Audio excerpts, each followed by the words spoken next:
What's good, everybody? It is the one and only Who Dat Davis here for you. If you don't know, you will know that over here we bleed black and gold until we are dead and cold. Let's go ahead and break it all down. Before we break it down, Jags fans, hi! I know I made some of y'all mad, and I made some of y'all mad yesterday with that video. But in all seriousness, that video is probably my most watched so far, and predominantly is going to be Jags fans who are trying to get info on Malcolm Brown. So, hey, I appreciate the traffic. I appreciate the traffic.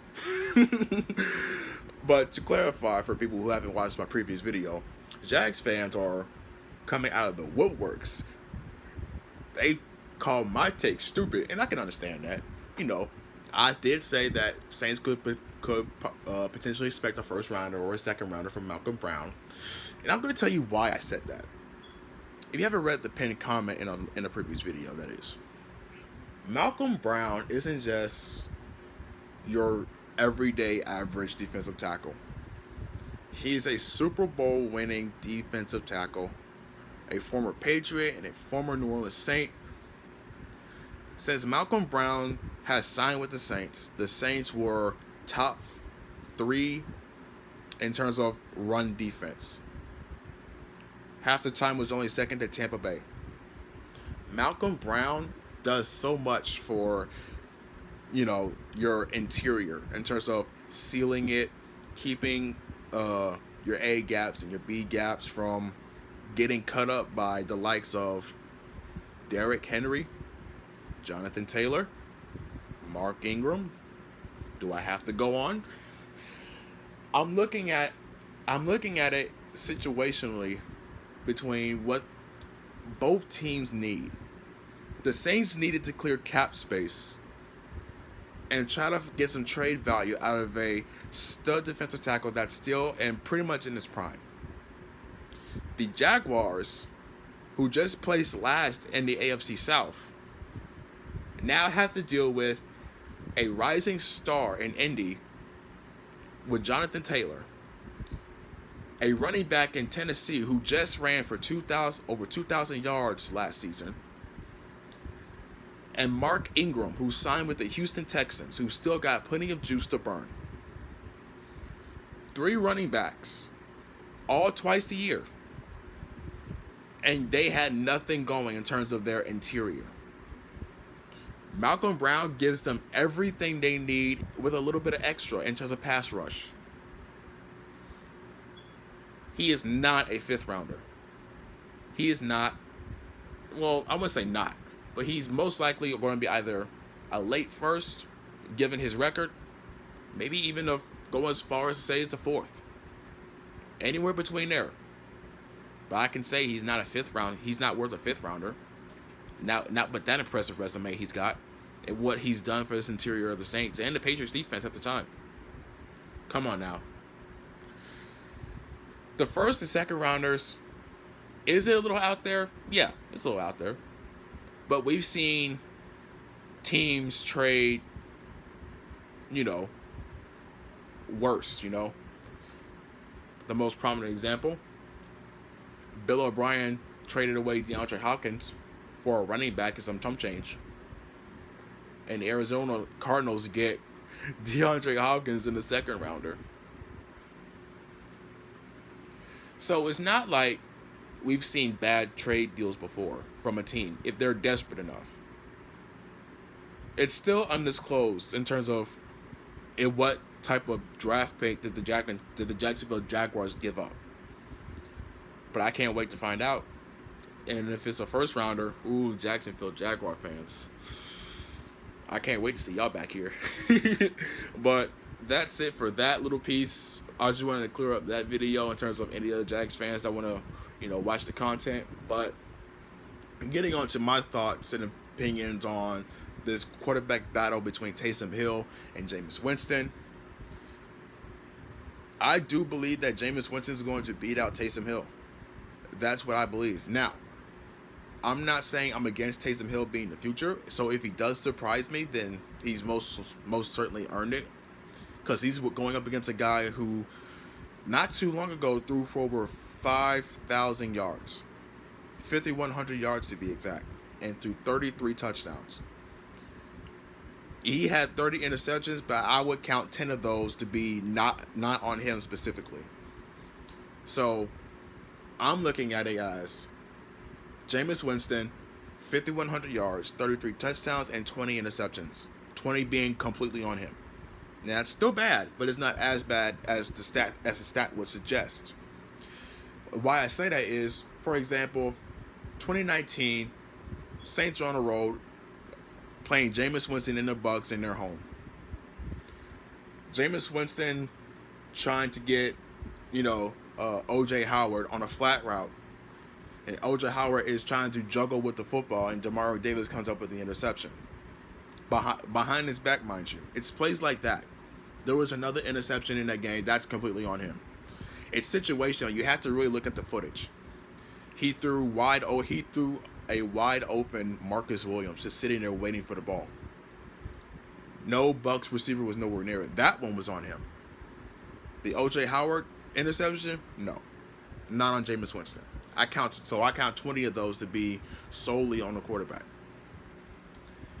But since that time, Jameis Winston has went through getting cut by the team, Bruce Arians hanging him out to dry, barely taking any responsibility. He's had LASIK eye surgery. He's lost a lot of weight. He looks to be in the best shape of his life. He's been under Drew Brees for an entire year, and you can learn a lot between Sean Payton and Drew Brees. Sean Payton, you can learn a lot by himself. Add Drew Brees, the Hall of Fame quarterback, you can learn quite a bit.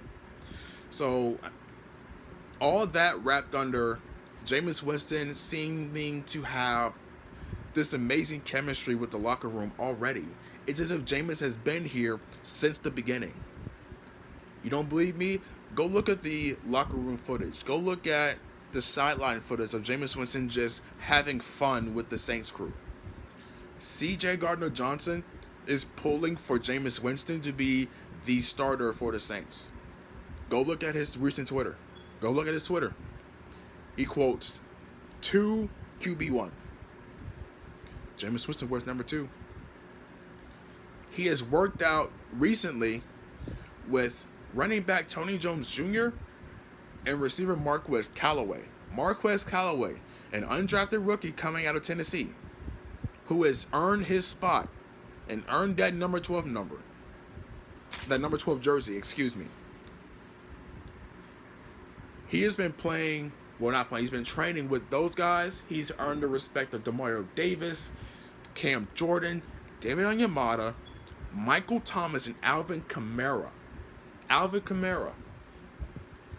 And the short snaps that Jameis Winston has already had. He's already shown that he can be a really good starter if given the opportunity. Now, speaking of opportunities, Taysom Hill got the opportunity to start when Drew Brees went down. Not because he was better than Jameis Winston, no. It's because of Sean Payton being a man of his word and giving Taysom Hill his just due start, because he promised him he would if Drew Brees suffered any kind of injury. He played 4 games. 2 against Atlanta, 1 against Philly, and 1 against Denver. Taysom Hill did pretty well in that first game against Atlanta. Then he went on the road to play against Denver, and he didn't do good. I let that one slide because, inexperience. He's having to go from being a jack of all trades to a quarterback. He goes on the road to play Atlanta again. He did pretty okay, but he fumbled the ball. Then he went on a road to play against Philly, and he lost that game. He didn't look good at all in that game. I thought he was going to pull out, a miracle, and the Saints would survive the Philadelphia Eagles, but it just wasn't in the cards. Taysom Hill just didn't do enough. And the little things I've noticed, and I've talked to other people about, such as TJ Jones from the State of the Saints podcast, the body language of the Saints players when Taysom Hill was under center. Biggest name that comes to mind, Alvin Kamara. Alvin Kamara looked absolutely disgusted with Taysom Hill in both the home game against Atlanta and the away game against Philadelphia. I've hardly ever seen Alvin Kamara look that disgusted. For those of you who've watched Saints versus Atlanta with the in the dome, Taysom Hill takes a snap. He's trying to rip it downfield. Alvin Kamara goes out on a flat route. Latavius Murray going out the other way towards, the left sideline, down the left hash. Taysom Hill takes a snap, and if you watch that footage back, you see Alvin Kamara just being absolutely disgusted with the man, just putting his hands on his hip. When have we seen Alvin Kamara be that upset with a quarterback for the Saints? It looks like he didn't even care all that much. He just wanted to get by. But Jameis Winston just seems to really have this good chemistry with everybody.